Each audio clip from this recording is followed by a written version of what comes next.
కోనసీమ జిల్లా పి గన్నవరం ప్రభుత్వ వైద్యశాలలో భారతరత్న మాజీ రాష్ట్రపతి డాక్టర్ ఏపీజే అబ్దుల్ కలాం వర్ధంతి సందర్భంగా ఎమ్మెల్యే గిడ్డి సత్యనారాయణ ఘన నివాళులు అర్పించారు.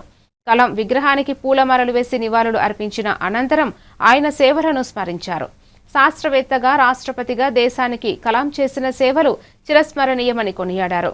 యువత ఆయన ఆశయాలను ఆదర్శంగా తీసుకుని క్రమశిక్షణ, దేశభక్తితో ముందుకు సాగాలని ఎమ్మెల్యే పిలుపునిచ్చారు.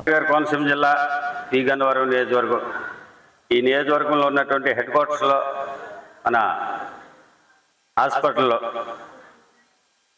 కొంత డయాలసిస్కి సంబంధించినటువంటి ఎక్విప్మెంట్ ఇవ్వడం జరిగింది.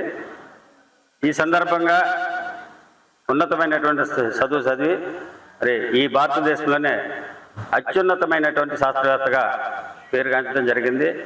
అందులో భాగంగా అగ్ని, పృథ్వీ ఈ క్షిపణులకి తయారు చేసినటువంటి గొప్ప వ్యక్తి.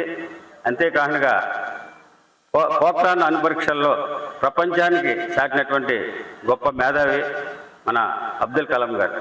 మరి పిల్లల్ని, యువతని దగ్గరికి చేర్చుకుని వారికి ఈ భారతదేశానికి యువత చాలా ముఖ్యం, భవిష్యత్తులో వారే దీనికి దిక్సూచని చెప్పడం జరిగింది. ఆ క్రమంలో విగ్రహానికి పూలమాల వేయటం అనేది నేను చాలా గర్వంగా ఫీల్ అవుతున్నాను.